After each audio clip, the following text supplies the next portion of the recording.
Amphibia! Escape to Amphibia! Season 3B! Well, technically Season 3A, I should remind you. Because technically, this was originally the Season 3A finale. Or at least it was written as such, according to Matt Brawley. However, it's here at the start of Season 3B, technically, quote-unquote. Which I didn't think Froggy Little Christmas was a bad episode, but it definitely didn't feel like a season finale. And Matt knew. I guess not really season finale. It wasn't like a Season 3A finale, I guess, what it should be, like the episode before the hiatus. It should have really been this one, man. It should have really been this one, especially with the way you look at the ending. It should have been this one, damn it. Because it was so good. It was so good. Like, I don't know how many people, I'm sure there was a few people who were kind of like me, who did enjoy the Season 3A episodes for the most part. I know I only reviewed, I think it was The New Normal, and I think Olivia and Yunnan, and I think those were the only two I reviewed from that bunch. The rest of the episodes, though, were fantastic. I just really didn't have much to say about them. I can't really say they're good, and that's all I'm gonna say, you know what I mean? I don't want the videos to be like 2 seconds. Besides, I'm literally making, as we speak, a Amphibia retrospective that I'm gonna be releasing once the series is all said and done, and I will be looking at every single episode, at least trying to, in some regard. No matter how brief or how short or even how long the discussions of said episodes are. But man, this episode, it's a 22-minute episode. And it would have definitely softened the blow, I feel, for a lot of people. Because I know a lot of people did say that Season 3A felt very, I don't know if I should call it fillery, but it felt very strange. There you go. That's probably the best way I could describe it. For a lot of people, it felt very strange. Me personally, I kind of saw that one coming, like heading into it. So I kept my mind very open, and it did wonders because there was a lot of really fun episodes in there. And there was a lot of really fun jokes in there. Personally, I think it succeeded in all things. And really, ultimately, you have to give the show creators some sort of credit there. I mean, what do you want them to do? Make it like Amphibia? Then it won't be interesting. Then it won't be a new environment for these characters to explore. It wouldn't make any sense. But I love this episode. I think this episode was really, really, really fun. It was fun, interesting. It was full of action, that sort of thing. And there was some emotion in there, just a little bit. But there was some emotion in there. I did like that. I like that little hint of emotion. And of course, the cliffhanger.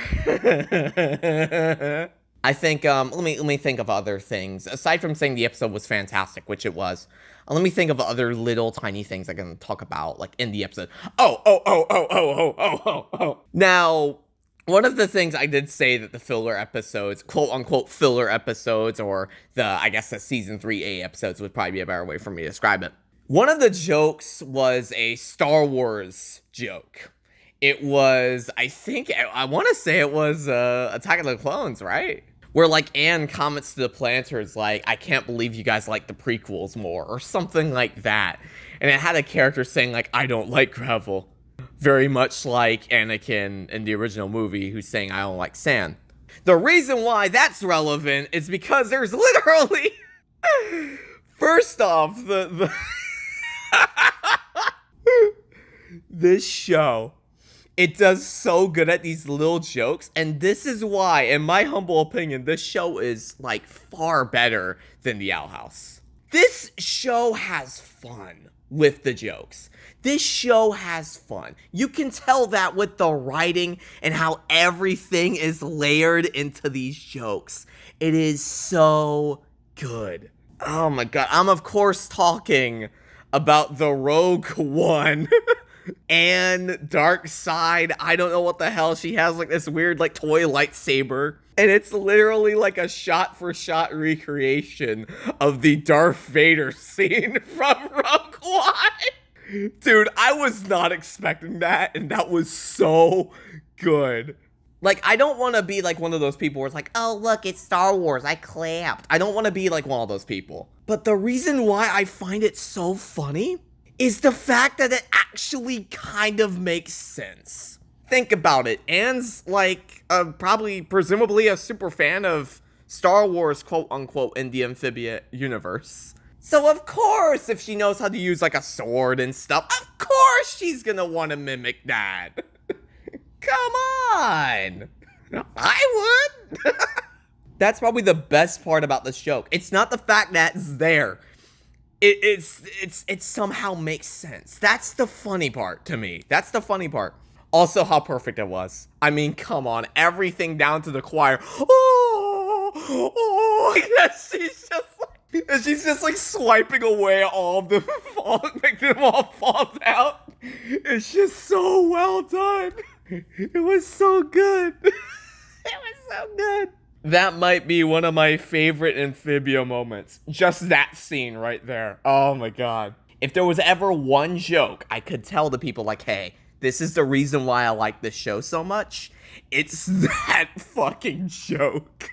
It's so good. I love that. It was so fun.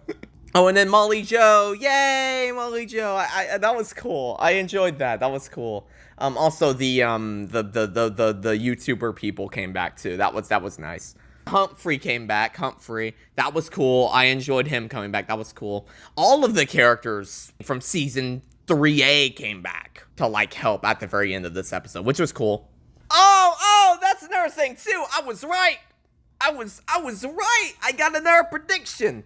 I was right. Well, technically. I think I said something along the lines of like, Sprig gets captured by the FBI and he goes to like this Area 51 type place. Sprig went there. Sprig went there. It happened. It happened. By the way, just for the record, that was, oh god, when did I make that prediction? That was probably, that was before we saw the season 3 trailer, or teaser, sorry. Whenever, for the new normal. For the new normal, that was actually before that. So I made that prediction all the way back before that, whenever I think, True Colors was the most recent episode, yeah. So there you go, there's a prediction for you. There's a cool prediction for you. That I got right. I cannot believe I got that one right. At first, it was half. At first, it was half the FBI getting involved in some way. And now, it was literally boiled down to an Area 51 looking research facility. It literally was in the middle of a desert. Come on, you can't get more perfect than that. It counts, dude. It counts. Oh my god, it counts. But yeah, so that happened. What else was there? I'm trying to think if there's anything else. There's so much to unpack from this episode, but there's also not really too much. I guess I could just talk about the expectations for this final push to the finale. Because we know now that I think the official end date is May 14th. I think that is pretty much set in stone. At least I think. I don't know. Oh, but man, I don't know what the hell's gonna happen after this episode. Some of the episodes, specifically Sprivey, seems very interesting to me. I'm gonna have to review Sprivey. I have a very interesting opinion to share with you as I head into that episode that I still currently have right now, but after that episode, I'm probably gonna change it just a little bit. Because that will probably fix the problem I have a lot with that part of Amphibia. One of the only criticisms I actually have with this show. So hopefully that gets resolved in that next episode. And, yeah, Season 3B. It's here. It's upon us. What the hell? Matt! You're gonna give me a heart attack! Alright guys, thank you guys so much for watching. If you guys enjoyed, make sure to comment, subscribe, and awesome. And of course guys, I'll see you guys when I see you. Thank you guys so much for watching. And goodbye everybody. I'll see you guys soon. Take care everybody.